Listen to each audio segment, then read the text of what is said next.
Today, we are going to talk once again about the topic that we discuss quite often on the podcast, which is conflict of conservation or some conservation practices with farming, in this particular case, ranching.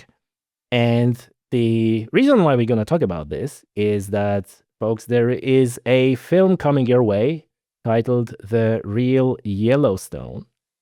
And to talk about this film, I have here your favorite filmmaker, Tom Opre, who was already on the podcast twice.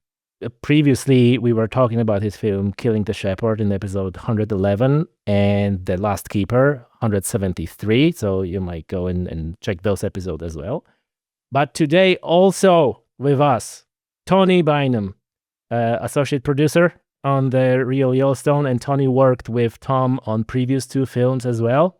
And also, Tony is a supporter of a podcast for a long time.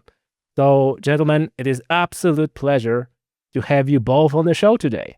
Yeah, Tony, it's great to be here, and glad that Tony and I have some time here in a wonderful, beautiful summer day in Montana, where it's going to get hotter than blazes in eastern Montana, but up here in the mountains where I'm at, it's going to stay fairly temperate. But it's great to be here. Great to be here with your audience and talk about the outdoors and conservation, the wise use of natural resource, and how important people are to that equation.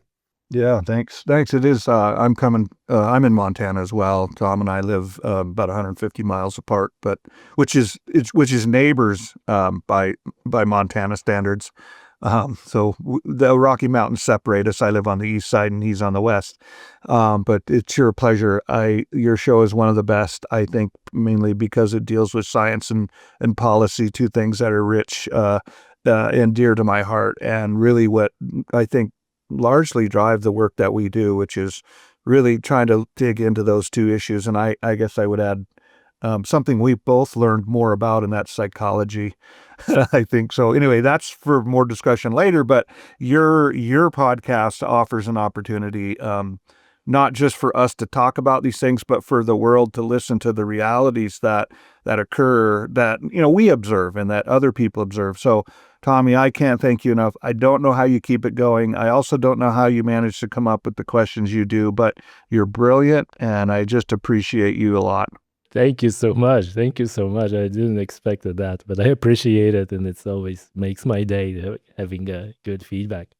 Folks, before we dive into the topics discussed in the film, this is your third film. The first was in Africa, and that was Killing the Shepherd. Then the next one, The Last Keeper, was made in Scotland in the UK. And the third film is in Montana in the United States. How did that feel to finally make a film on your home soil? And why only the third film, not the first one? Yeah, Tommy, that's a great question. We're Tony and I are finally in our backyard. I mean, literally our backyard. And of course, Tony and I, a long time we lived in Montana. I mean, both of us are probably pushing 30 years here, and we've watched the progression of things. And we're both sportsmen. We love to hunt and fish. We love to be out there. And we know a lot of ranchers. We know a lot of farmers. We know a lot of the rural folks here in Montana. And when we kicked off this series, this Killing the Shepherd series now is what it's become. Tony and we were coming out of Cecil the Lion, right? 2015, the lion is shot in Zimbabwe.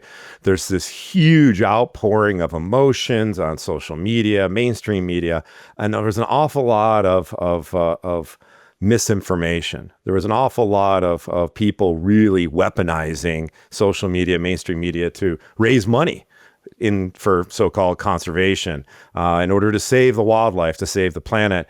And, I really started delving into this and looking into, okay, well, why is this? Why is this going on? Why is there such a disconnect? Because, as humans, I think we all can agree, since humans have walked on 2 feet, we basically have hunted. We've had a connection to the land that transcends the modern industrial age that we live in today, or the technological age we have now. And so what I came to understand was that, there's a huge disconnect in our urban society. You've got people that are don't know where their food comes from. They outsource their killing, or we've got politicians and decision makers that are making policy and laws about, say, bear management, whether it be grizzly bear, black bear, or brown bear in Europe, that have never seen a bear track. And so it baffled me. I'm a second generation journalist. I follow in my father's footsteps. Many people say I'm a kind of a chip off the old block. My dad was sometimes pretty vocal and certainly didn't shy away from telling the truth. But what I've found as a journalist and a filmmaker, that there's a huge need out there for a large group of people within that urban interface to understand what conservation truly is. Conservation is the wise use of a natural resource. It's not a state of mind. It's not a motivation. Hunting is hunting. You can't call it trophy hunting or meat hunting or whatever you want to call it. Hunting is just the pursuit of an animal and with the intent of killing it. We've been doing this for a long time, folks. I like to say there's a reason why a campfire mesmerizes every human being in the world, and it doesn't have anything, and absolutely nothing to do with roasting marshmallows. So Tony and I ended up having, I spoke at an event in 2016 about kind of the perceptions around modern conservation and hunting. And it's not a pretty story. It looks terrible online and social media.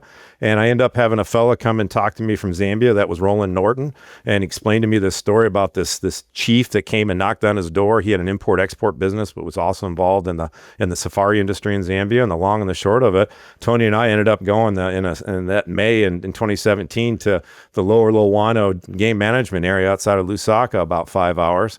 And it was amazing what was going on. One, there was no wildlife. But two, there was this incredible habitat. It was like a jewel in the rough.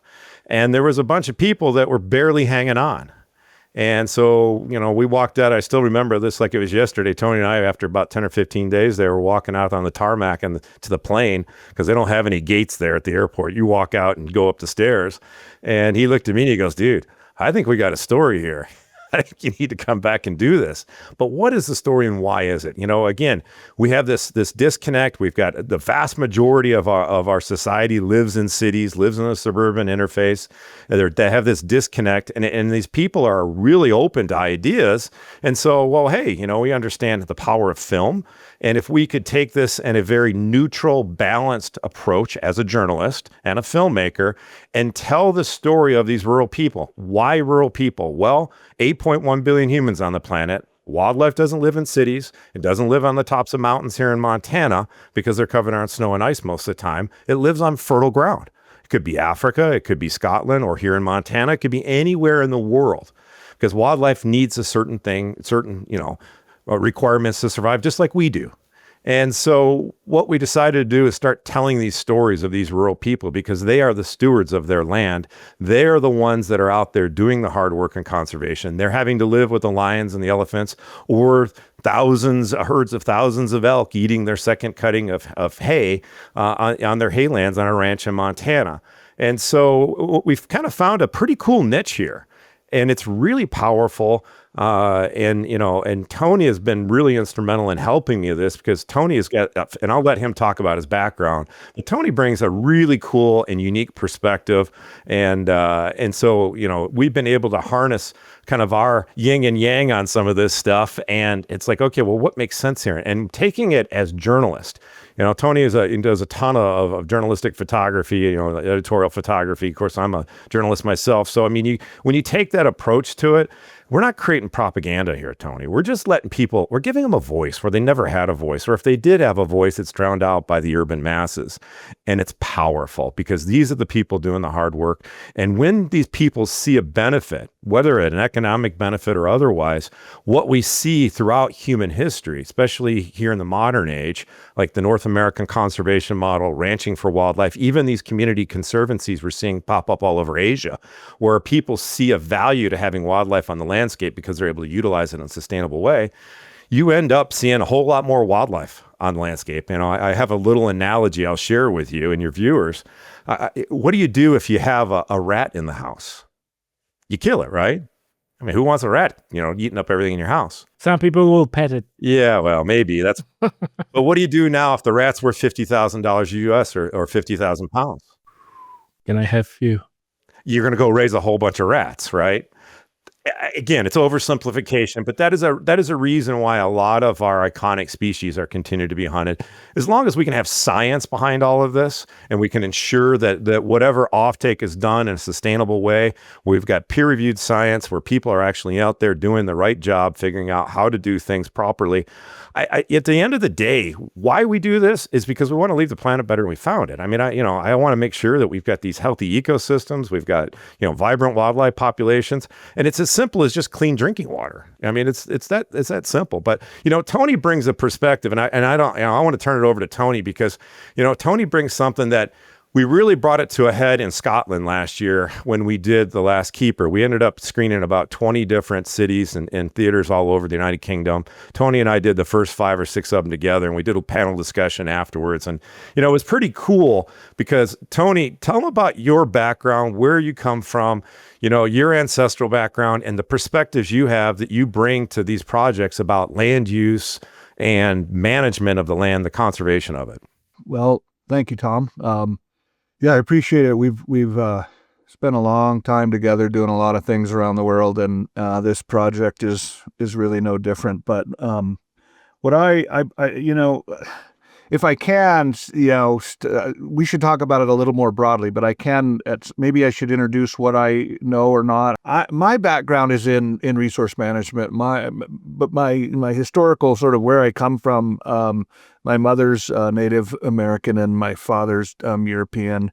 And so from the time I was born, certainly there were aspects of both that helped influence how I think today. And I think the most important part of that was just the interest that I was sort of either I created or that someone helped create in me to look at humans in the landscape and to look at science also, where, there must be a way to combine some of this information that we're collecting in this sort of more modern Western thinking versus some more traditional Native North American, views about how we were created and how to manage the environment and how to go forward. I've worked in that arena most of my professional life, well, if not all of it. So, and my education is in resource management as well. So land use, resource management, culture combined together, and then traveling with Tom immensely. We've gone all over the place. It just made a good fit for looking at, not just science, for example, and not just how people behave, but how do we actually tear apart some of these things so that we can analyze them and at some level come up with some solutions, or at least what we think are solutions. And I'm careful about that part of it because largely the details are really, really critical when it comes to solutions, right?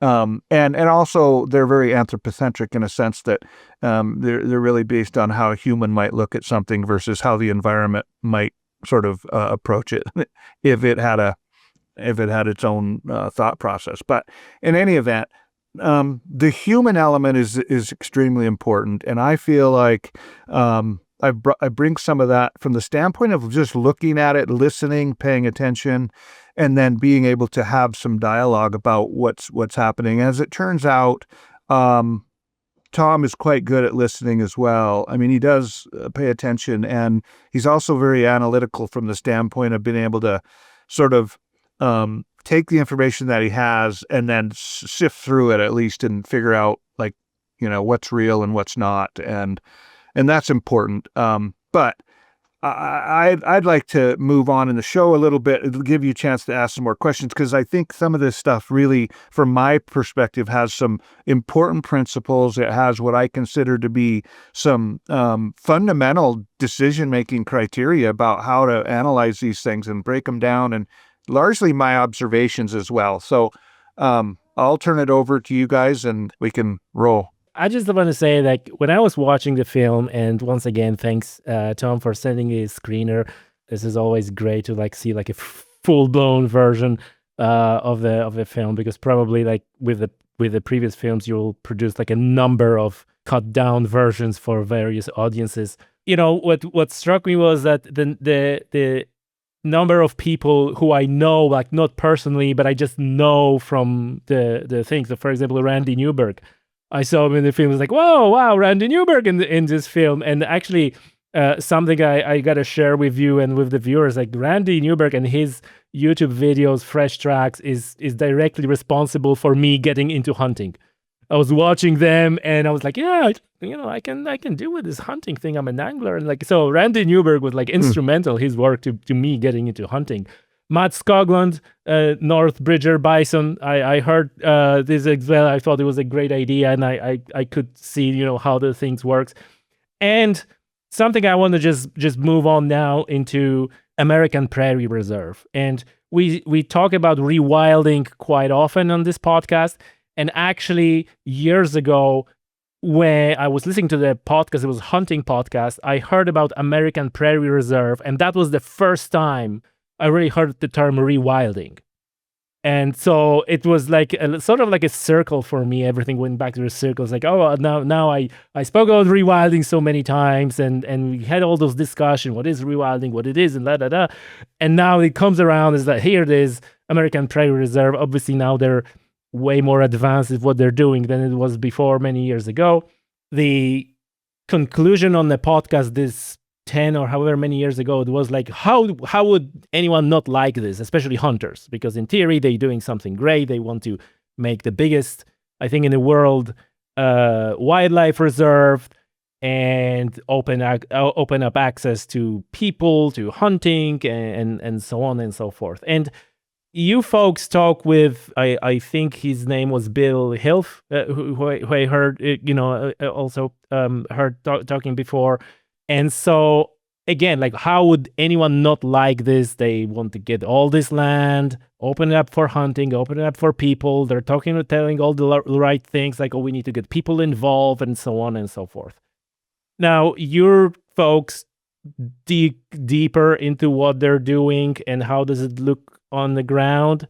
And yeah, I'm curious of what you found out and how that situation looks like right at the moment. What are the goods? What are the bads? What are the uglies with American Prairie Reserve and rewilding? Well, there was a lot there to unpack to start off with, but just to kind of hit on the American Prairie Foundation, which is they've changed their name now.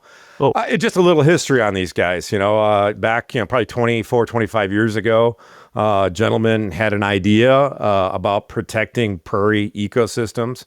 We don't have any, say, wilderness or government lands that have been set aside specifically for protection of that ecosystem. He was able to build some relationships with some very, very wealthy people, primarily the Mars candy fortune and Forrest Mars, along with some of their friends. And they were able to basically concept this idea of buying up deeded land in an area that was surrounded by lots of federal, what we call Bureau of Land Management lands, which is old land that had reverted back to government ownership after the Great Depression. These are lands that were set aside for homesteading. And the way it worked in homesteading coming out of the late 1800s, mostly early 1900s, was if you could prove to the government, if you could make a go of it on the land, you could receive a certain amount of that land, 160 acres, sometimes more than that. Unfortunately, this area is not very fertile. It's very difficult to make a living on it as a farmer or a rancher. So a lot of that land reverted back to the government. So there's an area in north central Montana, south of the town of Malta, and pretty much north and all around Fort Peck Reservoir, where the Missouri River runs east and west throughout the central part of Montana, that is littered with millions of acres of BLM. And around this reservoir that they built in the late 40s, early 50s, called Fort Peck Reservoir, the government annexed all the shoreline, in some cases several miles from the shoreline, and created the Charlie Russell National Wildlife Refuge.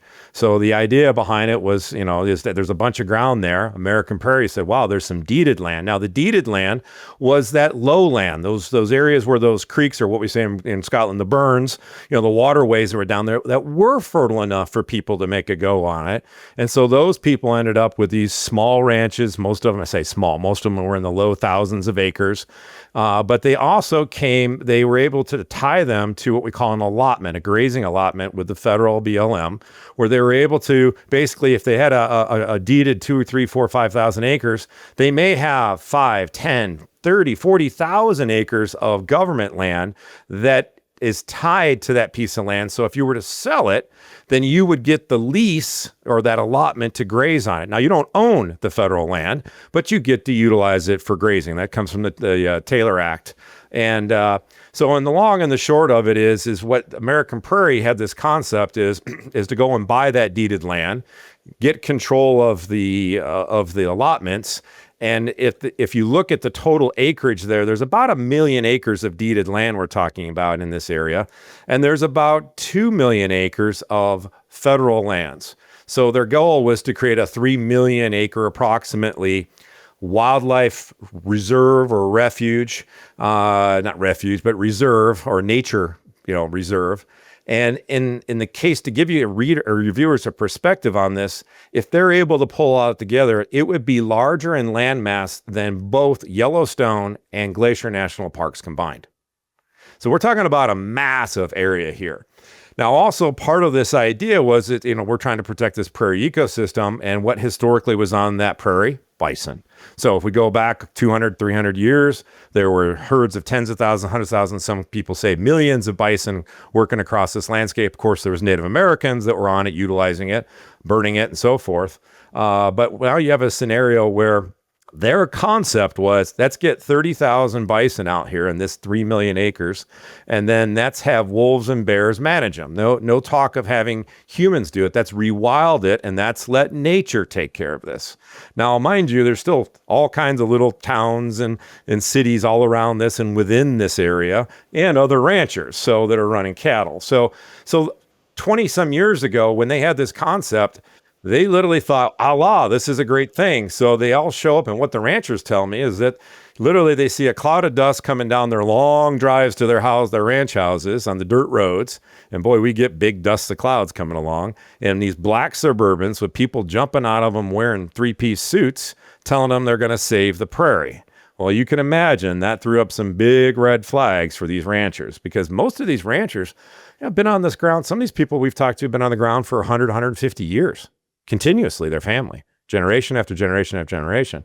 And of course, if you look at the American Prairie paperwork and what they were trying to do, they have a real issue with people that have run a plow on the ground, trying to put in a crop, or maybe they're trying to improve hay grounds that down in these low areas. So their goal is about 10% of all this land has actually been underneath the plow. So they want to, revert it back to wildland prairie. Noble cause, great idea. But the implementation with the locals probably didn't come across. It wasn't probably the best way to approach it. So there's been a lot of pushback on that. So let's go fast forward to today. And we started doing some research and talking to people. American Prairie seems to be on there seems to be a lot of discourse, as far as negative discourse between locals and American Prairie over the last probably 10 to 20 years. And there was an outfit, some ranchers banded together to create a movement. It's not a legal organization, but it's called Save the Cowboy. And their goal there was to fight back against this nonprofit. And I remember American Prairie is a charity, and they receive money here in America, where our tax system is. You can give money to them and write it off in your taxes, which you can't do in a lot of the European countries.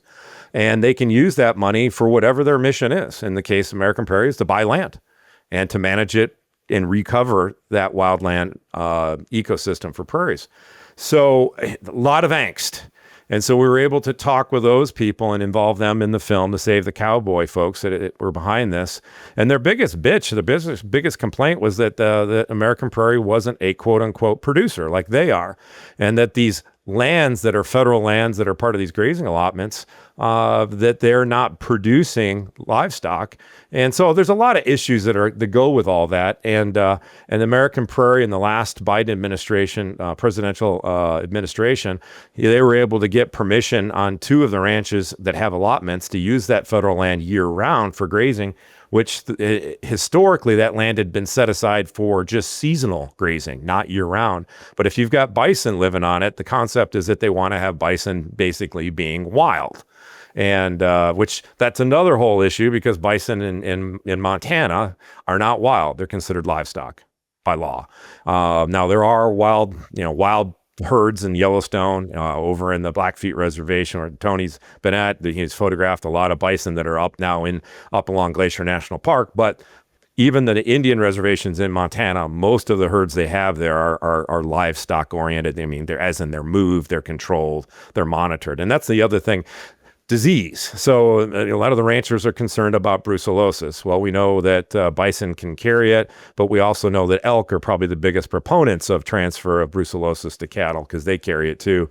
And so American Prairie, they've been, from what we documented, they're really trying to do what's right. And they're every year doing multiple roundups and bringing in veterinarians and bringing these bison into these specially designed chutes and these specially designed corrals. It's pretty fascinating. You probably saw some of the aerial shots where the cloverleaf corrals and stuff they have there, and they're monitoring these animals for disease, a whole bunch of different cattle diseases besides brucellosis. So, there's a lot to unpack there.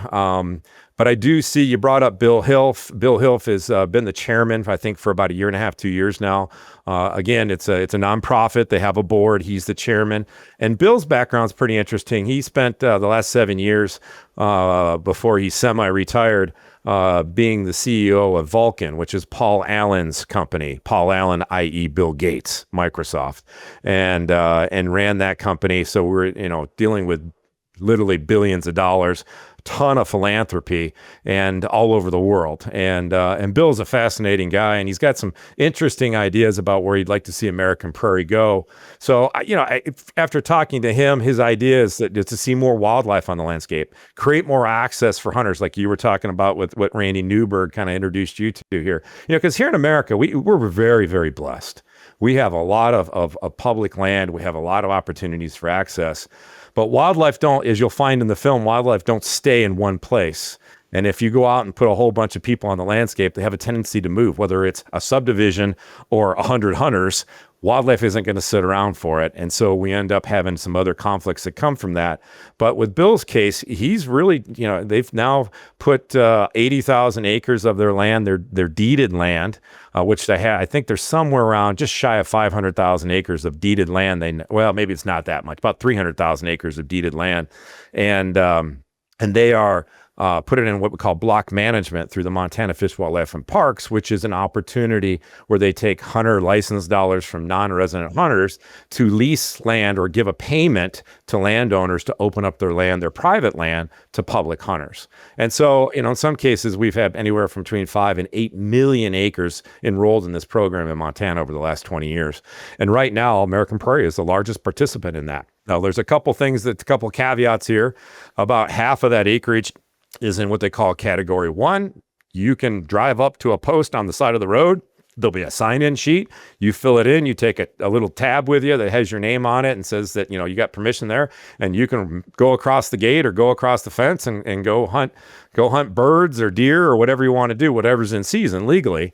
Then they have about half of its Category 2, which is a reservation system, which, again, we talked about, opportunity. If you really want to have a successful hunt, in many cases, you want to be someplace where there's limited opportunity in so much as that there's just less pressure on the resource.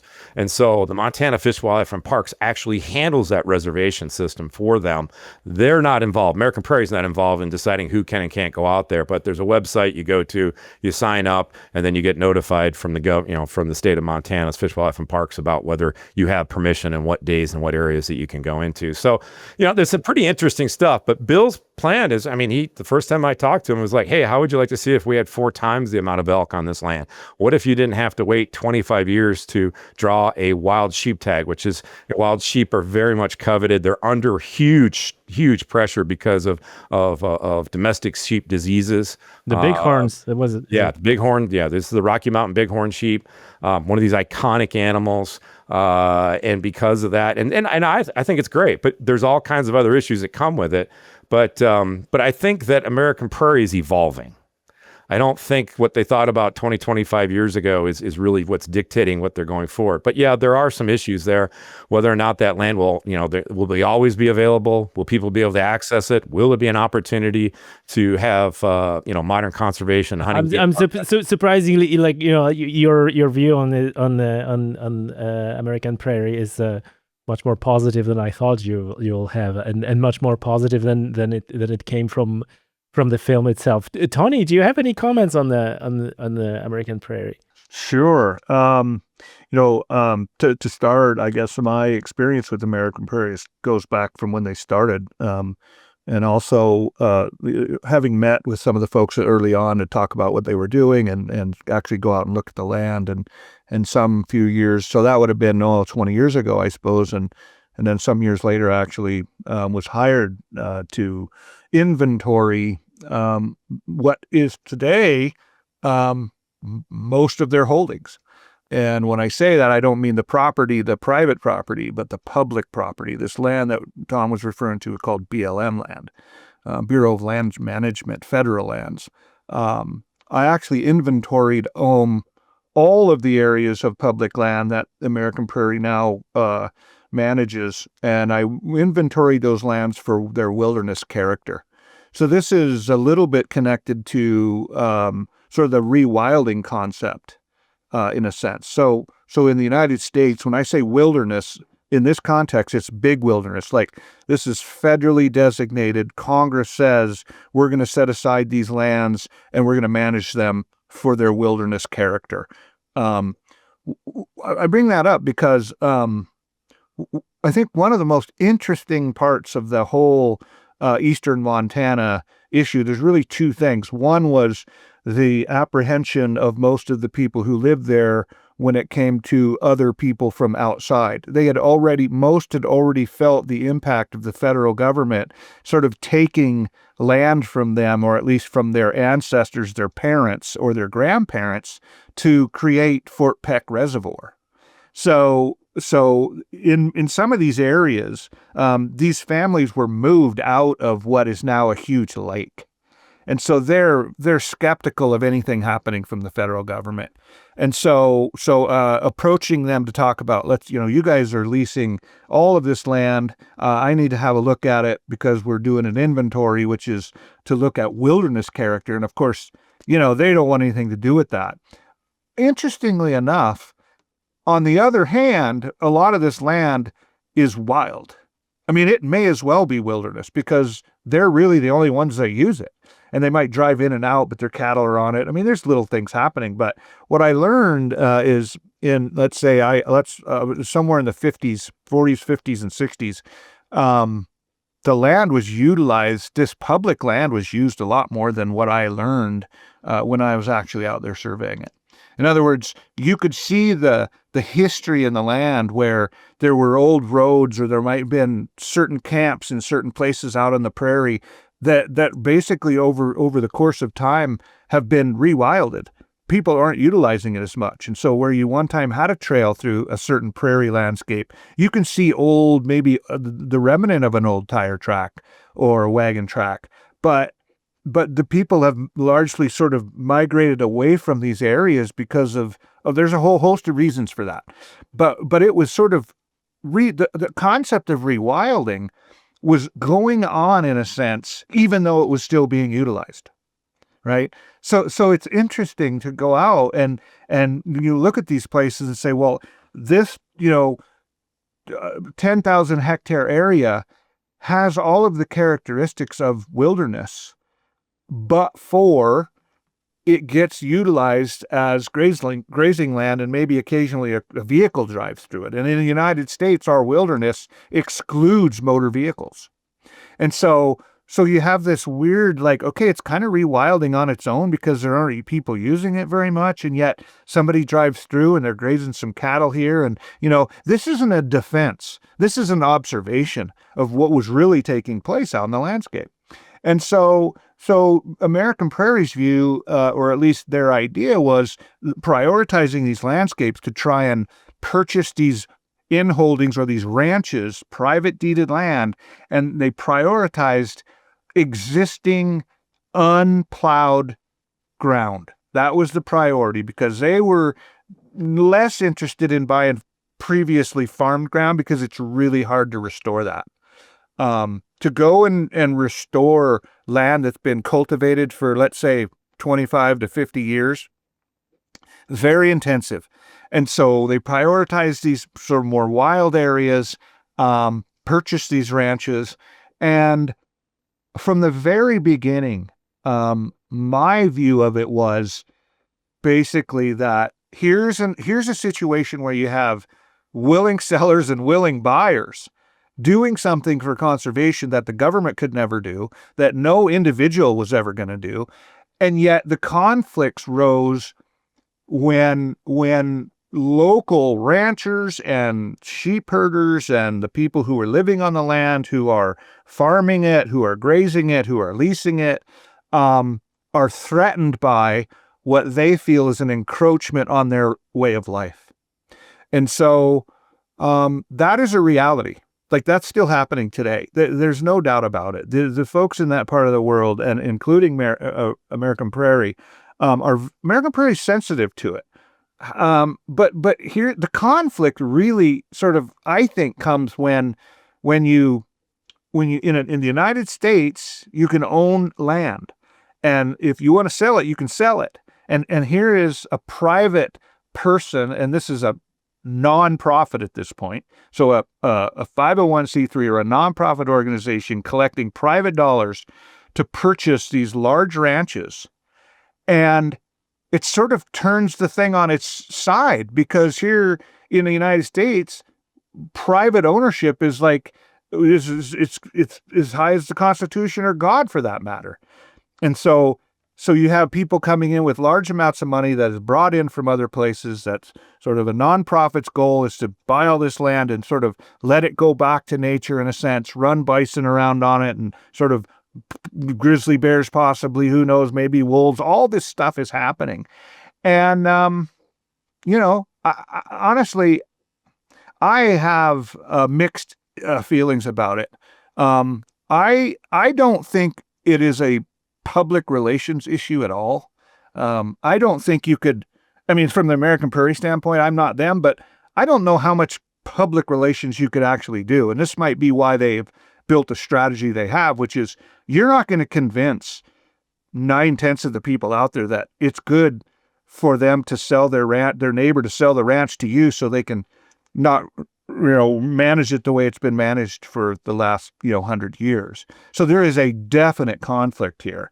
And I don't think it's public relations as much as it's just, you have two different views of culture, two different views of how we're going to manage the landscape. Is one right over the other? Not necessarily. But here's what I do believe. This is my belief. I believe they can both exist. And so this is where the challenge is, and this is what the future holds for us, and other people, which is, how do we combine a lifestyle of ranching and cattle grazing and large open space with people who also want to have wild areas, and I honestly believe we can do both. I think American Prairie's learned a lot. I think they're accepting more of that concept. I think probably some of the locals are, maybe they're willing to taste it on the end of a spoon, but largely I think they're not interested in, and their main argument seems to be that it's going to destroy the rural fabric of that part of the country altogether. Basically rewild it, send all the people away, and their whole history is dissolved with it. So I'll summarize by saying, I believe that the American Prairie has a really interesting and important niche to fill here, in that they're utilizing our public and private system in a way that I don't think very many people ever thought about. But at the same time, there are consequences to the local people, and more listening is important, more understanding, and I believe that is what we're seeing now. But there's still, don't get me wrong, there are people who will have to die before minds are changed. And I'm not saying they should be killed. I'm saying they're going to age out, or, their families are going to move away, or this is a 100-year process, not, 10 years, we're going to buy it all and turn it over to bison. Like what is fascinating to me is that I see, and maybe that is a question, like what similarities do you guys see compared to when you last filmed in Scotland? There was like a similar dynamics going on when there was like a John Mayer Trust or other rewilding organization, and it's sort of like the same thing. People who live on the land, they have a history being screwed over by the government or by other, historical events, and then someone outsider coming in, and they have a different idea, and they feel threatened, and they don't have trust, right? And there's like, like you telling all those great things, but like I spoke with a farmer here in Ireland, and like I try to have this conversation, like, okay, like how, like what do you say that rewilding is anti-rural fundamentally because they do this, like the whole deal of farming and ranching, what you talk about in your film as well, is like in general it's a hard piece of bread. It's like debt is like not a lot of money, a lot of assets, not a lot of money, the constant cycle of being in debt and all those things, right? And is it not the solution? And his answer was like, look, this land supports community. If you do something else with it, then it's something else. It's not supporting community. So maybe just it's a little bit round way of going into question, like how what similarities and what differences do you see with what was going on in Scotland? Is it like 1-to-1 almost, or are there any important differences? Let me just back up for a second here. Yeah, there's a ton of similarities, but before I get into that, let me just make Tony used the word observation, and it's really important. That's what we do as a journalist. And I want to just say, I'm not pro or con American Prairie. What I'm trying to do is explain to people what the realities are on the ground. Is there a bias? Do we have a bias? In Scotland, I had these rewilders saying, well, you're biased towards this or that. Yeah, I'm biased. I'm biased towards the wildlife. I'm biased towards healthy ecosystems, and I'm biased towards rural communities seeing a benefit from taking care of their lands, being good stewards. So I think it's a pretty good bias to have. But that's just want to hit on a couple things that Tony was talking about, just to give people a little more perspective. Originally, American Prairie was talking about creating a private national park. Well, private national park to me is an oxymoron. It just doesn't exist. So again, it's an issue there. But what is the reality on the ground? Now, they've bought up a lot of land. Now, they tell me that 9 out of 10 people that they buy a ranch willingly sold to them for a reasonable price, whatever the market value is, leases back the cattle grazing rights. So on these lands today, there's about 900 bison between 2 ranches, about 450 on each ranch. You have 9,000 to 10,000 cattle on these grazing allotments that the original owners lease back the grazing rights, because that's how the whole grazing allotment system works, is that if you don't utilize that grazing allotment, you lose it. So if American Prairie wants to keep control of those allotments, they have to graze them. So that's what they're doing on that. There's this other entity. Tony was talking about, people having to age out, whatnot. You've got a group of ranchers there that are very much about community. This is what this is all about. This is not about wildlife. It's not about, it's really about making sure that there are families with kids going to school, that they're going to see each other in church, that they're going to be having a store there to buy their groceries, that there's going to be a gas station. And since the 1930s, since the Great Depression, we have seen people move an exodus from the rural landscapes of America and all over the world. And so that's this urbanization that comes back to why we're doing what we're doing. And so, you're in a situation where, I think you've got this end result. Where is this all going to go? Tony said 100 years. This nonprofit, it's not a flash in the pan. They've already been around for 25 years, basically. And there are people on the landscape going, well, what is going to be the end result?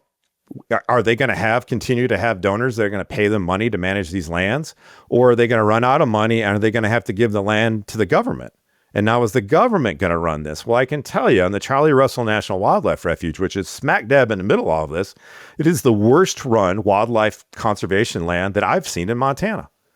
You can go to a rancher on the border of it, north of that, guy named Dale Veseth, who's got about 60,000, 70,000 acres. And he practices forms of regenerative ranching. He moves his cattle about 175 times a year. And he's mimicking what bison did on that landscape. You can drive around for a day and see 60, 70, 80 different species of wildlife. And we can go next door onto this Charlie Russell National Wildlife Refuge, and we'll be lucky to find 10 because they don't allow any grazing. They don't do any prescribed burning. They want nature to be free, i.e., Scotland and the rewilding concept that guys like David Balhary from the John Muir Trust, their CEO, explained to me. He wants the trees to be free. He wants the land and nature to be free. Well, I got news for you, folks. With 8.1 billion humans on the planet, nature isn't free. Now, can we work with nature? Can we facilitate these systems? And yeah, absolutely. As Tony mentioned, these areas, they weren't rewilded in the concept that your viewers in Europe are going to understand. They've just literally just been left alone. I mean, what happened after COVID? We didn't have boats and ships and planes going everywhere. Next thing you know, we start seeing sea life in our harbors in New York and Puget Sound and, coming up to Thames. I mean, it's just the reality there is that nature's very vibrant and it can do a lot on its own, especially when humans aren't mucking things up. So that's, I just want to touch on that. Now, getting back to Scotland and that commonality on there. Yeah, I mean, after we did the Scotland project, and I've been working on this project concurrently for about 2.5 years before we came out with the film, a lot of ton of echoes on land use, land ownership, haves versus have-nots. I mean, in Scotland, Tony and I, we pretty much came to, after driving around 5,000 or 6,000 miles in the Highlands in a car, the two of us, we pretty much figured out this has nothing to do with wildlife. It doesn't have anything to do with culture or, the Scottish language or any of that kind of stuff. It doesn't have to do what's best for wildlife or the land or ecosystems and healthiness. It has everything to do with, I don't like you because you have something I don't have, or your ancestor oppressed my ancestor. It has nothing to do with conservation. It has nothing to do with science. It has nothing to do with cultures in regards to, making sure that things are, have good positive outcomes. You look at Scottish Highlands and the Heather Moorland and, the UN 92 biodiversity conference in Rio said that Upper Heather Moorland is an ecosystem of concern. It's limited and most of it exists in the United Kingdom. Well, today they're planting trees, Sitka spruce, Douglas fir, and larch, all from North America with 45-ton track hoes. And they're breaking through thousands and thousands of years of soil history. If you tried to do that, and that is the habitat of the native wild red grouse. Now, the people over there hate the wild grouse because it's seen as a symbolic animal that's utilized by the landowners, right? We're back to that thing. And so Toffs. Toffs. I'll let you use that word. But, we see the same thing in some regards here in Montana. Access. Wildlife. Wildlife is part of the public trust, and it is legally that way. You don't own it as a landowner in the United States. The people own it. The government manages it. We pay the government to manage it. We have hunting seasons. We have bag limits. We don't have commercialization of wildlife. We have wildlife that's utilized in a way so that we can have a small offtake so that we can utilize it for food and recreation and being connected to the land. So yes, there's a ton of echoes between, say, Scotland and what we're seeing in Montana. And Tony, you probably got a few ideas there too that I probably even missed on. I think the echo, one of the common echoes, and I'm glad you brought it up, is where you have, again, I'll go back to two different camps in a sense, and there's probably 3 or 4, but 2 main ones where you have people. And I'll say, I think there are people who are interested in this rewilding concept also in the UK who I think are genuinely interested in the ecology. I think there are people who believe that climate change is important enough that they invest themselves and their time in really analyzing the environment in the UK and saying, are we doing what we can? I mean, so there are people who are just as much wed to the idea of rewilding and of being there, doing their duty for the globe, as there are people who are saying, this is ridiculous, we're not participating. So this draws me to a similarity, which is these two camps that are 80 to 85% probably in agreement on things. The camp of the farmer and the rancher, and then the camp of the sort of rewilders. But because of our politics and because of the history of our nations, tend to not appreciate other people putting them down all the time and talking dirty about them and saying terrible things about them and being all tough about it. Where you find common ground is where you can actually go to the ground, meet people who have talked to their neighbors, who have started building relationships. And at these sort of micro levels, you find that there's less conflict. That doesn't necessarily change policy over the long run, but can. But there's hope in a sense for me, in the way I see it. The hope is that this can precipitate a little bit more, that people will listen more to each other and be able to have this dialogue and find ways to be together. Another important aspect, I think, between the two is the freedom that exists in the United States is unlike what Europeans would consider freedom. And this is my observation. I'm not a European. I'm not from the UK. Like it took me a while to even begin to sort of understand how people think there. And so I might know this much. But what I learned was that almost their idea of freedom is based on either something that's hypothetical, something that may have existed a long time ago, but they're not U.S. freedom people. Like it's a different thinking going on, right? And so when you're in the United States, freedom is like, okay, I can go and come and choose. In the UK, what I felt like freedom is if I can walk across your land, I'm free. People are gaining freedom in a sense, right? They're like, okay, in the UK, it's all private mostly. And yet now we have these rules, and some people would even call this the democratization of the UK, right? Where people get to vote, or the mass or the most of the people who get a vote get to change the way land is managed. And in the United States, that applies to federal land, but private land is private land. Like you don't get to affect per se. There are exceptions, but I'm just saying generally the fact that we have private lands and we have an enormous tapestry of public land, we have less of this sort of freedom issue that I felt over there, where while you have people who want to be outside and want to go and want to travel around and be free in the United States, they have access to that. The third part of that is when it comes to hunting, we can hunt. Like, it's just the way it is. We can own guns and we can go hunt anytime we want. We follow the rules. But basically in the United States, there are certain species you can hunt year round. And so we have big game hunting, we have small game, we have all birds, all this unique cultural history of hunting. And you don't need permission. You follow the rules and you pay for your tags. Whereas back to the UK, the people don't think like that. They're not used to seeing somebody driving around with a rifle in the back of their window because they're going hunting.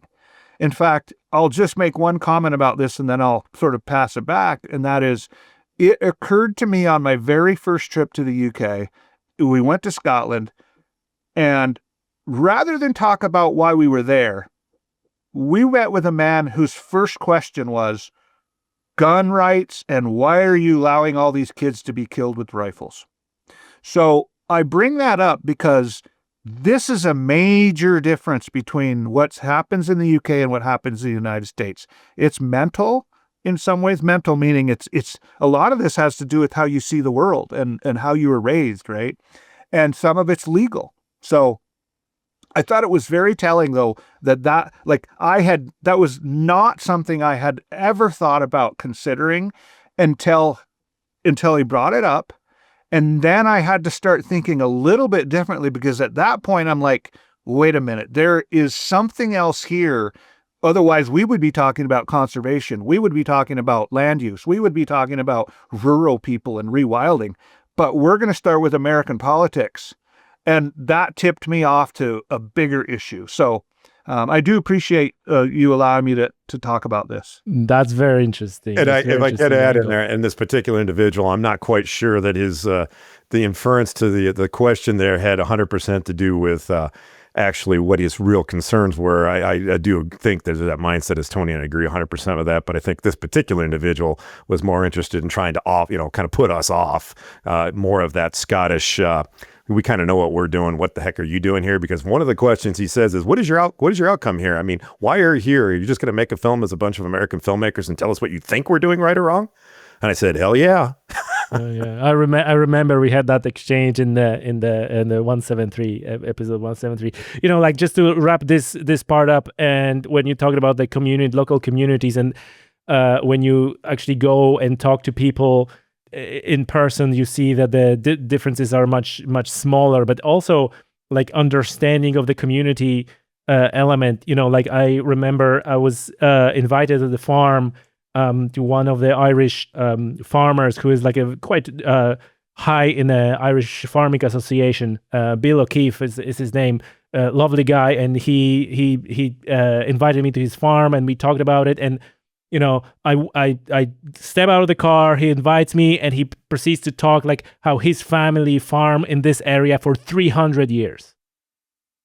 And like, when he sees someone moving in, he straight away thinks like, oh, are there kids gonna be playing in the, hurley or whatever else? And I'm thinking, like, me being like a city boy, and I always say that, and other people who don't, like, it's impossible to wrap your head around like how it must feel when your family is around in this place for 300 years, right? And these are not people who are just like a closed-minded, because he was in Australia, he was in the United States farming and doing so he saw the world, but still he comes back to this place with his families for 300 years.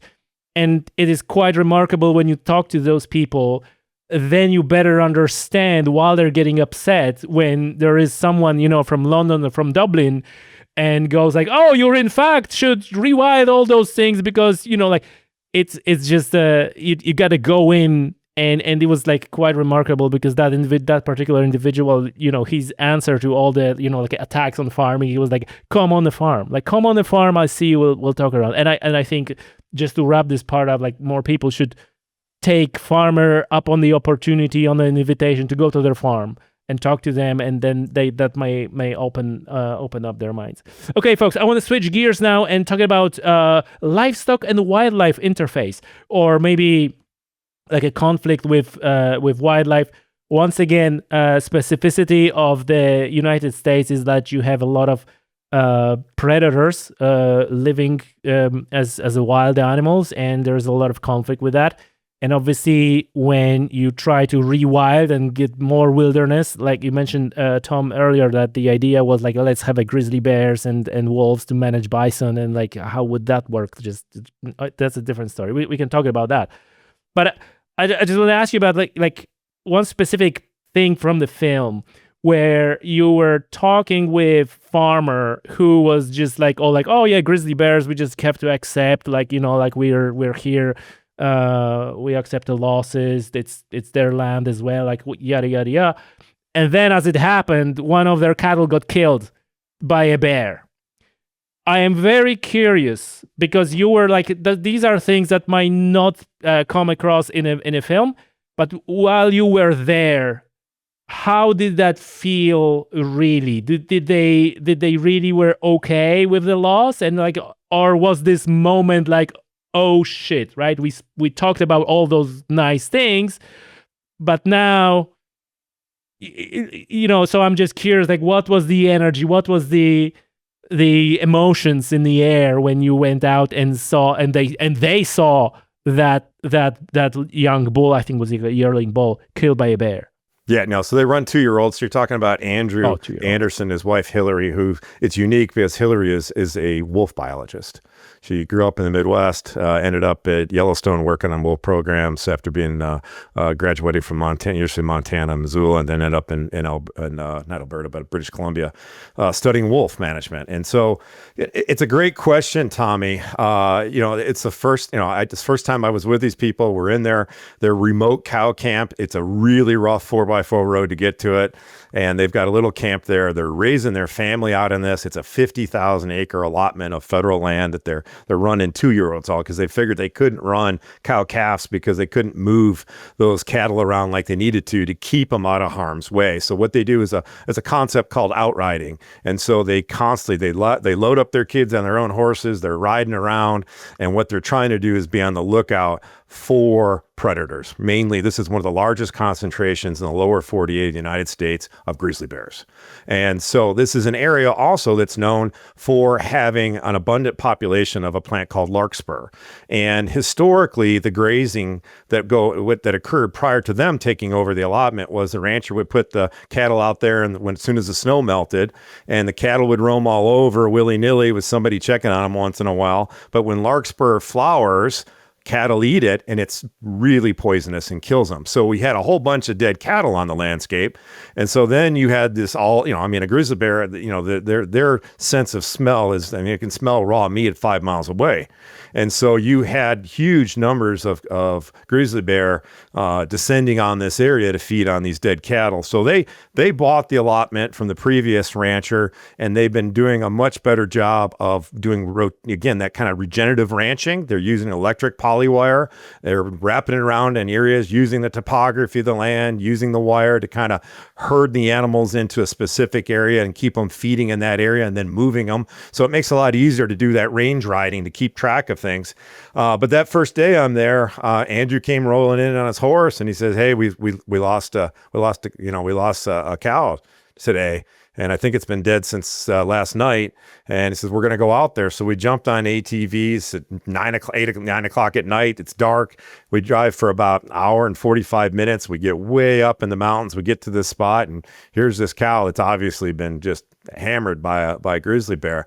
And Hillary brought a couple of trail cameras, remote camera traps, and she's setting them up all around there. And I said, "Well, what's going on here?" And she said, "Well, we just want to see if we can identify this bear in case there is an issue down the road, And I was like, "Oh, okay, it's cool." Now, they didn't tell me this, but I found out later that particular bear had been ID'd as killing 5 cattle at another rancher's allotment not too far from there, another part of the valley.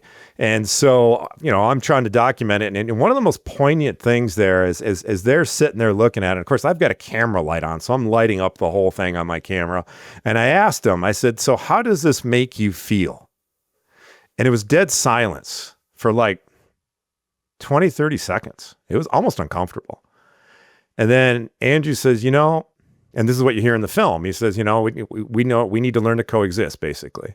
We've got 11, it's one of 1,100. We didn't have a relationship with it. It's not like we named it or anything. This is just a fact of life. If we're going to do business here, i.e., then we're going to have to accept that there's outcomes here. And we're now competing with, it's like having a fish farm and not having ospreys or eagles land in it, right? You're going to have a certain amount of fish that you're going to lose through natural predation or natural diseases or whatever it is. And so, it's pretty poignant, that they're like, hey, their story was, hey, how can we sit here and tell everybody else or make a decision what should be on the landscape?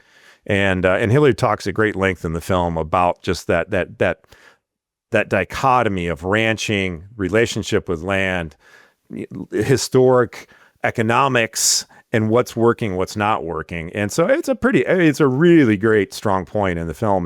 And prior to that point, they'd only lost 1 cow in the previous 2 years. And like I said, they're running 1,100 cattle in one of the most highest concentrations of grizzly bears in the lower 48. So, it's pretty amazing what they're doing. Now, they're not showing up when the larkspur flowers. They don't move into that area until early to mid-August when it's already gone to seed and it's not poisonous. And then they're running until, about early mid-October, and then they're running everything back down low into the valley, the Centennial Valley, where they get ready to do their shipping. And so that's a lot of the footage came from the shipping in there too. But that's a great question. Very poignant moment. And it just, again, we're trying to, part of what I want to do is I need to have a lot of different viewpoints, in many cases opposing viewpoints, because I'm not interested in creating propaganda, guys. I'm just interested in telling the truth and giving people voices so that they can tell their story. And of course, you have that, you juxtapose that with the Andersons, with Trina Jo Bradley, who lives on the Rocky Mountain front. She's got a small operation, her and her son, her and her husband. And, they've got a young teenage daughter, and if they lose 4 or 5 calves to grizzly bear predation, today the market's pushing probably $2,000 a calf. By the time you get to the fall. So if you lose 5 of those, there's $10,000 out the door. If you lose 10, there's $20,000. And people don't understand, these cow-calf operators, they're selling, that calf that was born in the spring or in the winter, depending on who you're dealing with. And that's the only time they get paid all year round. So when they ship those cattle out, they get weighed when they get to the stockyard, whoever's buying them, and whatever that value is, whatever the market's going for, whatever the weight is, and they lose weight on the way there on shipping, that's what they get paid, and that's what they have to live off the rest of the year. So when you're a small operator like Trina Jo Bradley, just put it in our perspective. Heck, if you bought Starbucks coffee every morning and you pay your $6 or $8 or whatever it is, and you do that 7 days a week, you can do, $50 goes out the door. Well, at the end of the month, you got $200 you spend on coffee. Well, okay, now you can't have coffee, so you can't get that $200. And so what are you going to do? Where are you going to get your fix? I think people just have to understand, that's like you were saying earlier, just about going to that farm in Ireland, seeing what that perspective. Don't make a decision. Don't make a judgment. We talk about Africa, and people are like, well, it's just, we shouldn't have these evil trophy hunters. Again, the reality there is that if the wildlife is providing value to those people, those people can survive in the landscape. And I've been in Westminster talking in the House of Lords and MPs about hunting trophy import bans. And I'm like, okay, so you guys are into child bride creation, are you? Well, what do you mean, child bride creation? Oh, it's simple. These are subsistence farmers. They got 8 or 9 mouths to meat, just like my ancestors and your ancestors did over time. Crops fail. They don't have crop insurance. They don't have a government that has the resources to help them. There is no UN. There is no UNICEF. There are no NGOs in these remote places helping them. And so at the end of the day, they utilize the wildlife. Well, wildlife's a finite resource. We figured that out. My ancestors did in this country, just like they've done all over the world. And eventually when that's gone, what do? You still got 8 or 9 mouths to feed. Well, if you have a daughter who's reached puberty, 12, 13 years of age, you can easily sell her. It's perfectly acceptable in those remote villages in Africa to sell her for 30 bags of corn as a second or third wife. So that's what the policy, what these laws do when you don't think about what the unintended outcomes are. And policy is a really important part of this. And I know Tony can add some really great stuff about this, but these films, we produced a feature film, we do a 55-minute version for PBS, and then we do a 30-minute version specifically for the corporate boardroom, classroom settings, and political screenings. And we screen these films in Westminster, the U.S. Capitol, state capitals with state legislatures all over the United States. I'll be at CITES in Uzbekistan. We were in Panama 3 years ago for the CITES conference there. We're just trying to educate and give these decision makers enough information so that when they do create policy, it's not done adversely towards the people and the wildlife on the landscape. And so Tony has got a long history. Tony worked at the Environmental Protection Agency in Washington, D.C. And Tony, you got all kinds of stuff you can tell us about policy. I without getting too deep into that, I appreciate that. But as it relates specifically, this is another unique aspect of this that is different from what we see in other parts of the world. Starting with policy in the United States as it relates to predators, we now have laws that protect some of these animals. In fact, not just protect them, but require governments to sort of bring them back, to restore their populations, right? And this relates to the grizzly bear and to the wolf directly. Like in the EU, yeah. Yeah, so this is, dating back to the 60s and then on up to current day where we're trying to recover populations. American bald eagles, one of the best examples of that, which, they're everywhere now. Not everywhere, but I think people are comfortable with their recovery. You can see them in the West anywhere. But as it relates to predators, this is, I think, an important aspect of this, which is Congress in the United States created these laws, and it created this particular Endangered Species Act in order to protect and recover habitat and therefore wildlife. So you need habitat to recover and a place for these wildlife to live, individual species like the grizzly bear. And the outcome or the result of that, I think, is it's well intended. I think most people look at that and they say, wow, like, there's something important about having all these species that exist across the landscape where they traditionally were. Most people can at least accept that there's a benefit to that. They may not agree in the details, but they can swallow the fact that, yeah, like we probably need wildlife because we like them and it's important. Where we've made our biggest mistakes in that. When I say our, I mean the United States, the federal government. I'm using air quotes again because all of this stuff is really depending on who you are. And I'm looking at this broadly and through my experience of observing and participating, being on ranches, cowboying myself, living with grizzly bears, like the whole thing. And I honestly feel like what has happened in the United States is it's almost like we've done, in some cases, a really good job of recovering predators in the United States, particularly the grizzly bear. Now, they're not back to their former range, but in some cases, what's happened is the government has moved swifter. The state and federal governments have moved faster, and we know this by the results. The grizzly bears come back quicker than what people had anticipated. There's been some major successes along the way, and yet the public is sort of left to live with it. And so there's been this really like poor connection between the responsibility. And I'm going to say it this way. I'm saying, as a matter of my own views on policy, that the United States government has somewhat, U.S. and state locals, for a while they failed at anticipating the success, and in doing so, when I say this, I mean, it's not as though we're recovering bluebirds. Like they fly around and they're not going to land on your lunch and eat you. I mean, this is a little bit extreme of an example, but where you have large predators moving back into systems where for at least 100 or more years, no one alive has seen one, much less had to live around them. I think as much as I don't support sort of this nanny state idea of where we coddle and take care of everybody, I think because we have this U.S.-based federal law that says you have to recover these species, along with that must come the responsibility of dealing with the consequences of the success of that program. And what in fairness, there have been some programs now that they've sort of recognized this. They're like, holy crap, we need to be out in front of this because we have to educate people about what it's like and how to live with grizzly bears, for example, how to live with, mountain lions and how to live with wolves. And again, I think there's some give and take that needs to happen here.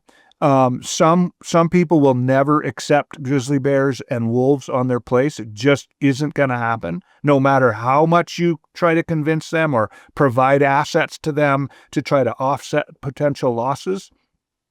The fact that grizzly bears and wolves are around livestock, people say, is enough to cut into my growth of those species. In other words, your cow's not putting 3.5 pounds a day on, it's putting 1.5 pounds a day on. So just the fact that they're around is an issue. So, but I want to wrap this back by saying I think we as for a matter of policy, state, federal, I think kind of dropped the ball in some ways on trying to help people understand and provide resources for people who had never really thought much about living with grizzly bears. And here they are already knocking on their door and eating dog food out of the dog food dish on their back porch. And somebody from the city or some, wildlife person might say, well, yeah, that's what's going to happen when you live out in the prairie, when you live up in the mountains, and, that's just part of life. And to some extent, that is part of life. But at the same time, I didn't sign up for this. It showed up in my backyard. And I honestly think that there's some responsibility, there's liability, I would think, if nothing else, with not building a program to help educate, to help bring people on board, to talk about the issues, to deal with what's going to happen when you have a grizzly bear on your back porch. And this is not going away. Like, this is where we stand today. Grizzly bears are moving out farther. Predators are moving out farther. We're doing this rewilding without even a plan. This is not a rewilding plan. This is happening on its own. So subtract anything you hear about, supplementing species. Like, that's happening. But without that, our species are coming back, and wildlife and predators are growing in number and in location and distribution. All of these things are happening right now. And so we ought to be, rather than what's happening now, cutting back the resources available to people who didn't necessarily vote for this. On both sides, the federal government's cutting back on that. And it's like, no, if we're going to have a healthy balance, we've got to put more effort into making sure that everybody is at the table, understanding where we're headed. They may not always agree on where we're going, but if they want to change how we do business at the legal level, that is something they need to do. But for now, we need to sit down and talk to each other and work this out. And the government needs to provide resources to help facilitate those discussions and to make sure that people have a place to go, to have that dialogue and fairness, to listen to people and to understand their issues. And I think if we can do this, it's sort of the same thing. It goes back to, oh, well, I can't just roll into some little town where there's a grizzly bear chewing on somebody's sheep and say, sucks to be you, buddy. You should have figured that out before you moved here. So it's a dynamic problem. But yet I think there are solutions, and I think the government is responsible for making sure that people are involved and providing a way for people to feel unthreatened to do it. If I could just jump in for one second. Yeah, go ahead. That human-wildlife conflict, it's not only with having a grizzly bear show up in your backyard when you haven't seen one for 100 years, which you're seeing in Hungary now with a brown bear conflict with people. We're seeing it in India where in Romania, 10,000 people are killed and eaten every year by wildlife.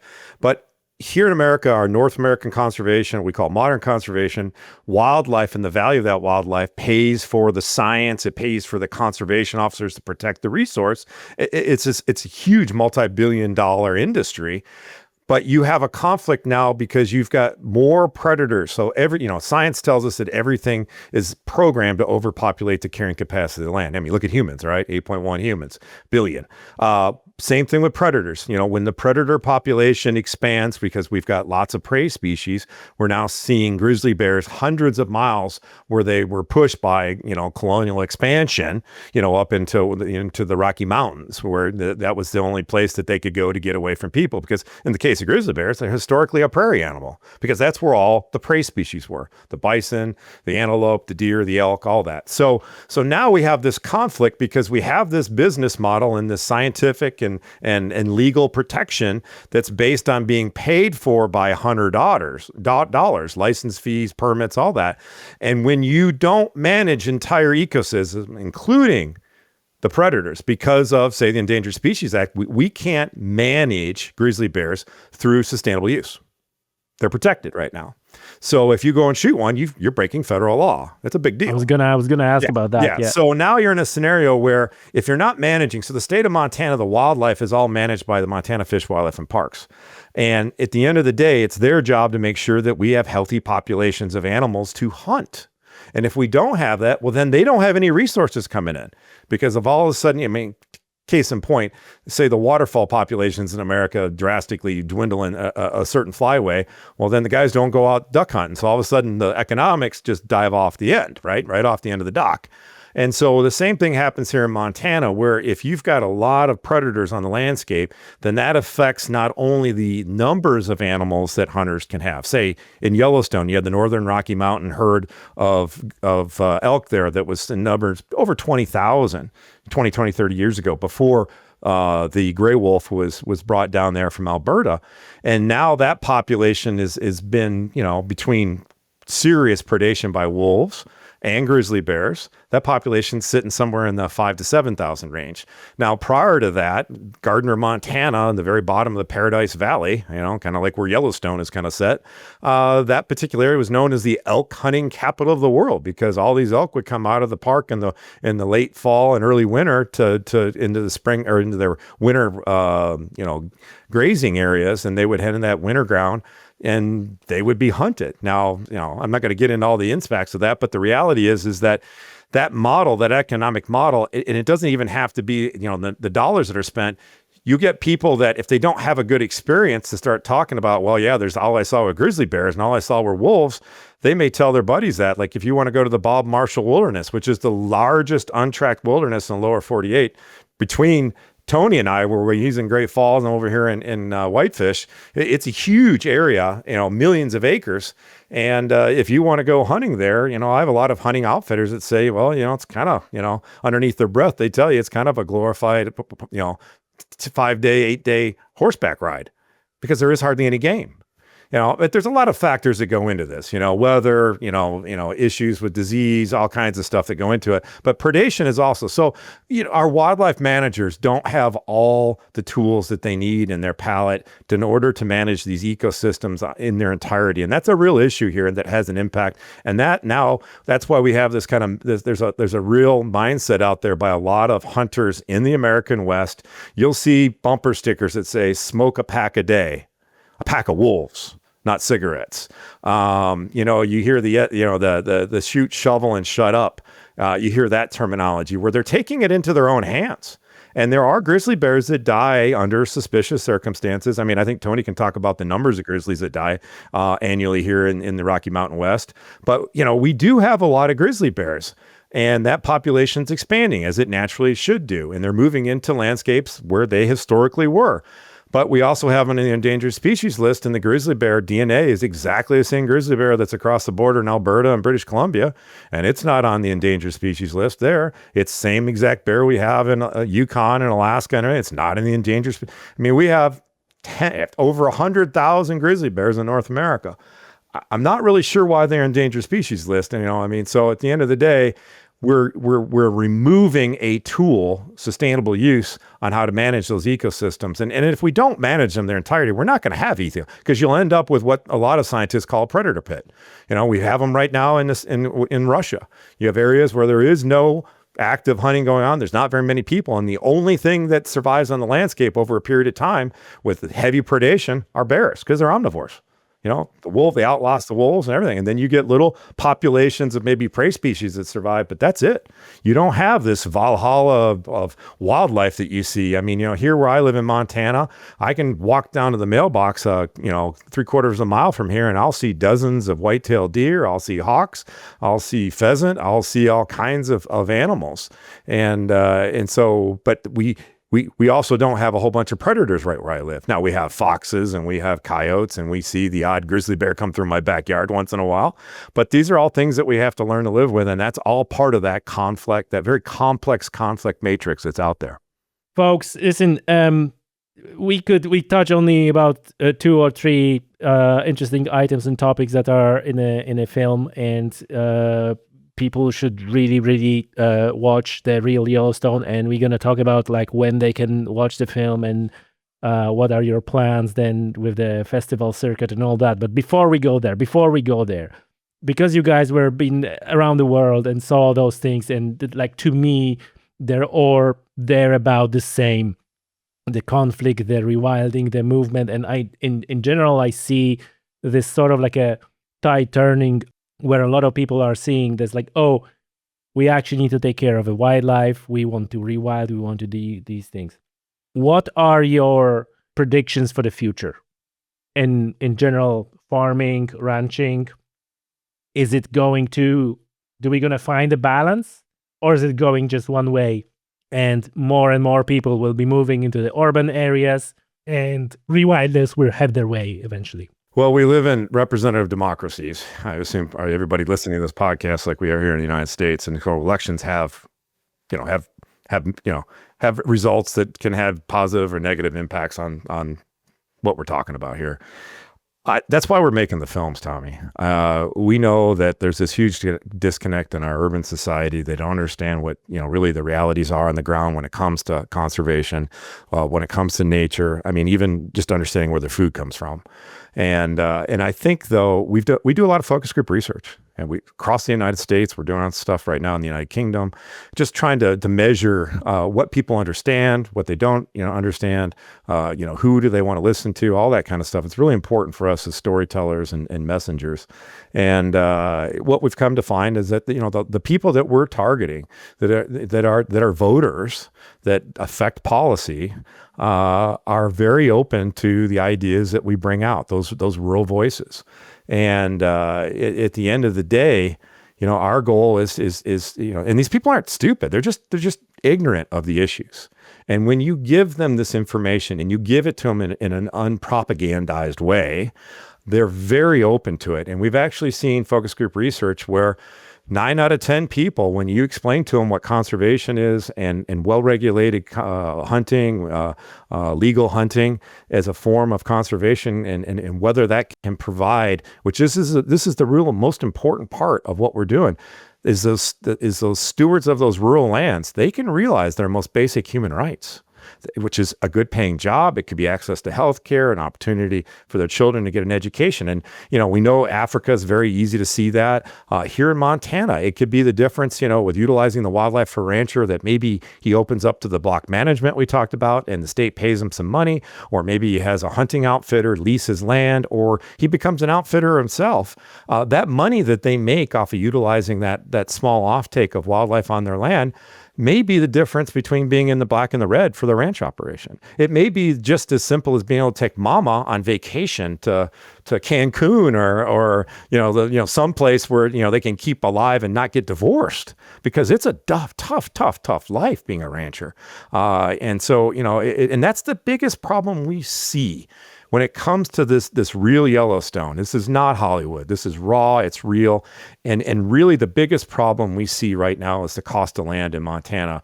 Ever since COVID, we have seen a political migration of people moving from, say, California on the West Coast. Our population prior to COVID was about 1 million people. We're sitting at between 1.2 million and 1.3 million now. And most of those people have moved here in the last 4 years. And they've come from these other places. They are not your typical West Coasters. They are center-right politically, and they've completely changed the politics of places like Montana, which has always been a kind of a middle-of-the-road to the left-hand side of things politically.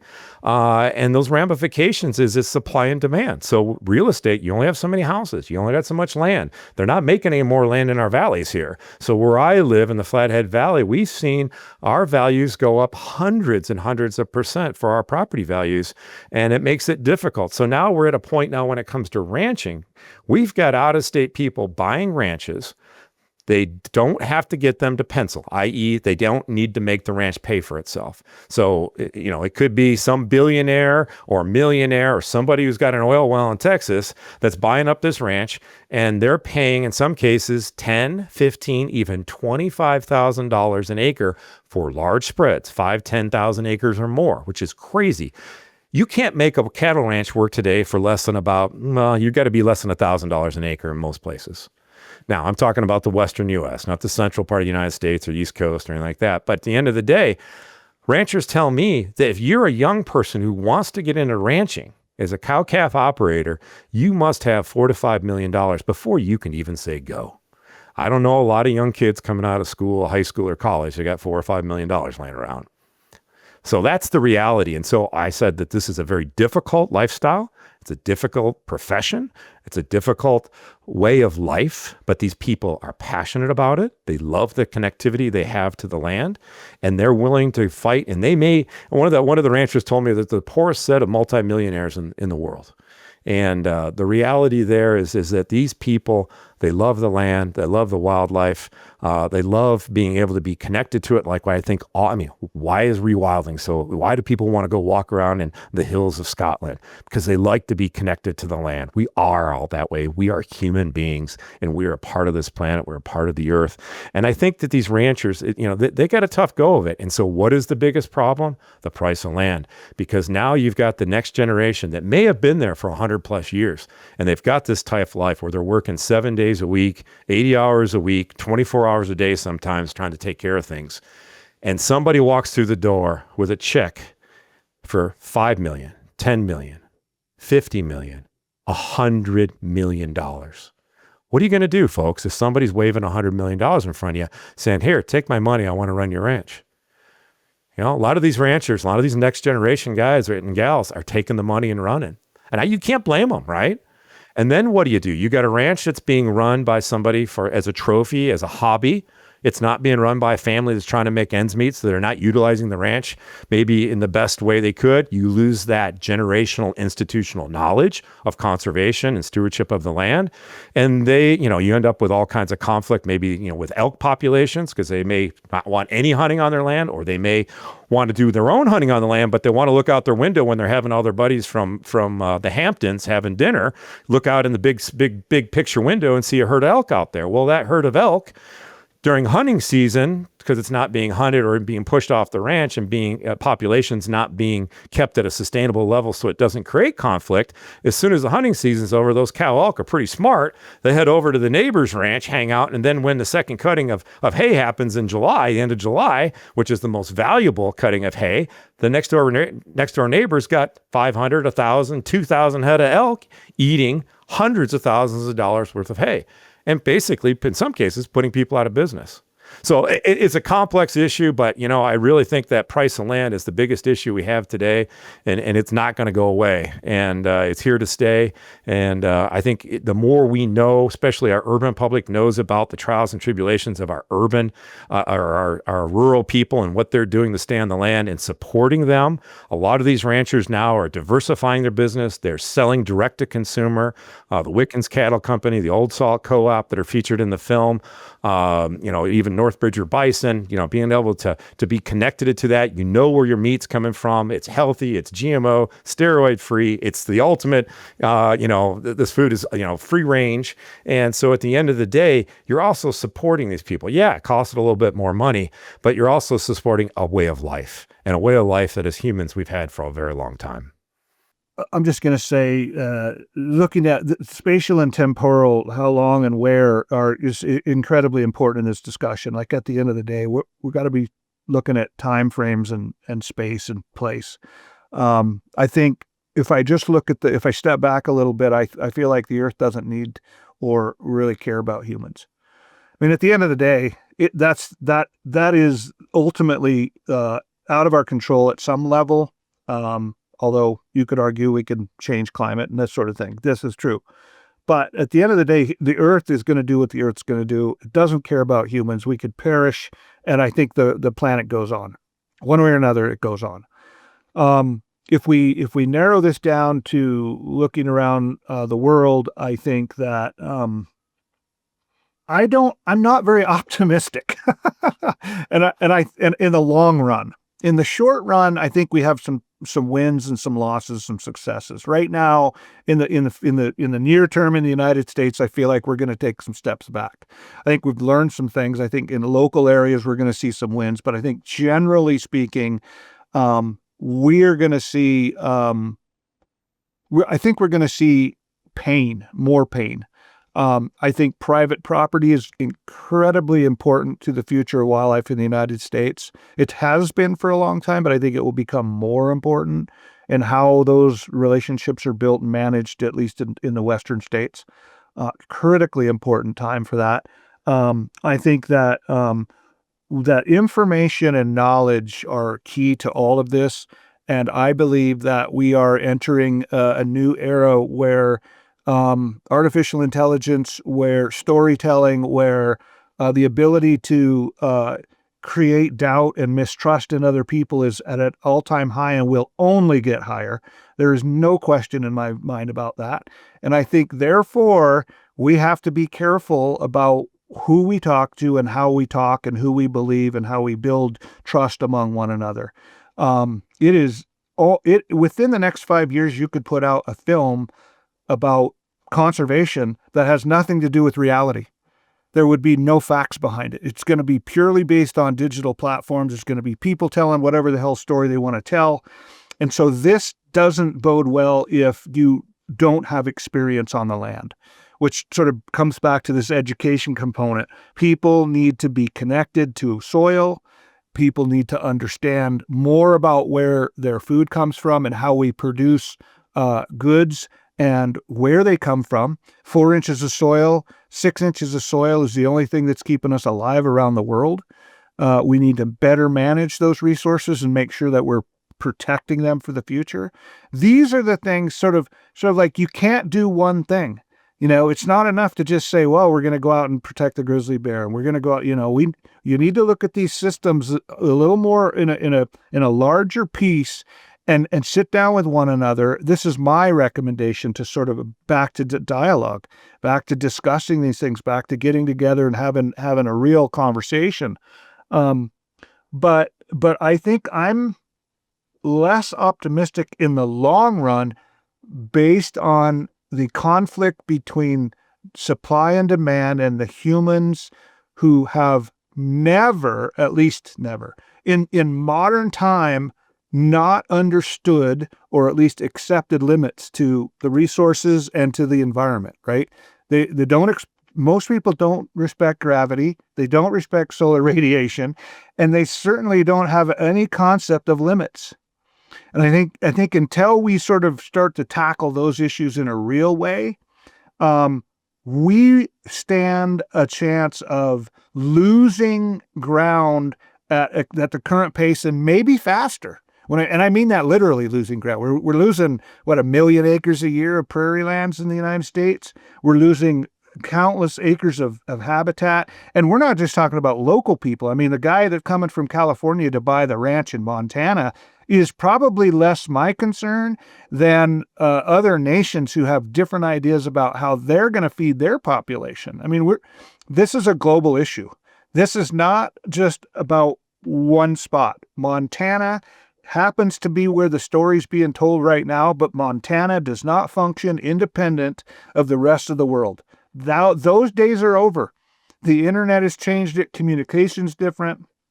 The ability to get on an airplane and fly around the world and create mass chaos with one little bacteria or some bug. I mean, I'm telling you this because you asked the question about what does the future look like. And I think there are some limited wins. I think we're going to bump along a little bit. I think we got to remain friendly, and I think we need to work towards solutions. But the bigger picture is we better figure out, the United States government can lead. And if it doesn't get off their ass and take this responsibility seriously, AI is going to change this. And I truly believe that. We will no longer be able to talk to one another in a way that people trust. And I think that's the biggest breakdown. Trust in what we're doing and without touching the soil. If people are going to be further and further and further away from dirt and rain and mud and cow shit for that matter, then I think that it's going to be easier to sort of allow it to slip away or even watch it slip away. So that's my terrible story in a way. I have local confidence that we will make some improvements. But in the bigger picture, we in the United States need to do something, and we need to do it quickly. Otherwise, maybe the cat's out of the bag. But I have confidence that this government in the United States has the power to make some of this happen if we're going to lead. Thanks for that. And, that's probably the material for an entire different episode of the podcast, what you mentioned in there. Guys, what is, like, when people are just itching now to view to watch the film, where they can watch the film, what is the timeline, what is the story, where they can watch it, and what are your plans? Because I know that you're always hitting like a festival circuit. You already had some successes, of course. So please lay it out to us where to view the film and what's the future for the film. Yeah, no, that's great. Great question, Tommy. And we just want to say thanks to all the people listening to this, guys, because, without you guys watching our films and supporting us, we can't do this. I mean, we're a little small nonprofit, the Shepherds of Wildlife Society. So if you ever want to support us, just go to shepherdsofwildlife.org. Tony's one of our fellow photographers, along with a whole host of other great photographers we have and filmmakers. But as you mentioned, we've embarked on submitting the film to about 30-some film festivals. I think of the 9 that have announced and selected, 6 of them have selected the film. We've already won some awards and are going to be in Cannes, one of the film festivals in Cannes here next winter. So we definitely have got some, we're getting some street creds, from the festival world. So, and that's great to have, it just validates within the film industry what we're doing is right. And so then the other thing is we're just getting ready to launch the world premiere in the theater in Bozeman, the Emerson Theater. So anybody's listening that's in the United States, if you want to come to Bozeman, tickets are selling fast. We're going to be taking it on tour, literally going from night to night from different towns and cities all over the American West. That'll take us through August and into September. And then we have a digital cinema event, which this is where your audience can get involved. Come August, I don't have the exact date on there. We're still formulating either the 1st or 15th of August. We're going to have the film available through our shepherdsofwildlife.org website. You'll be able to watch the film, get a digital cinema ticket online. You'll get a link and you'll be able to watch it on your own device or project it on a screen or watch it on a flat screen in your house in all its glory.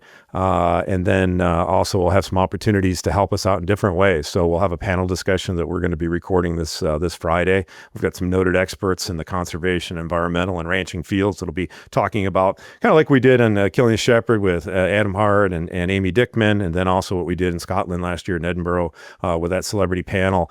And then also we'll have opportunities to help out. And then we've got a kind of an ultimate package. You can be part of our executive producer package, and that includes a whole bunch of stuff, including the hardcover book I'm writing about the film. It's called the Real Yellowstone, Framing the Future. And basically at the end of the day, you'll have an opportunity to have a Zoom Q&A with me that we'll have later on this fall for folks that want to support us at that level. So, we really want to implore about people that we do this because we're not getting rich doing it. We're doing it because we care. We want to have an impact on the world. We want to educate people. We want people to understand what the realities are on the ground. And we want to give a voice to these rural people, the stewards of the land, the good stewards of the land. And all the support you can give us, watching the films, buying a ticket, all that, we need it. We love it. Please share our post on social media. We're on Instagram, Facebook, X, all that stuff. So you can find it either Shepherds of Wildlife or you can find it in my name, Tom Opre, Opre. But and Tony, the same thing. We're both on all those platforms. And so please check us out, like our stuff, share it, comment, and then watch the film when it comes out on the digital cinema event.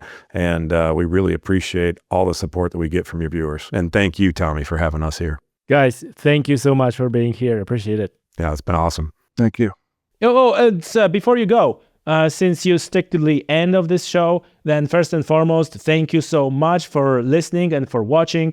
And if you enjoy what I do here, and I presume you do since you listen to the very end, you should subscribe to my newsletter. The link is in the description of the show, newsletter.tommysoutdoors.com. So get in there and you will get notifications not only about the latest episodes of the podcast, but also about everything else that is happening in the conservation and science world.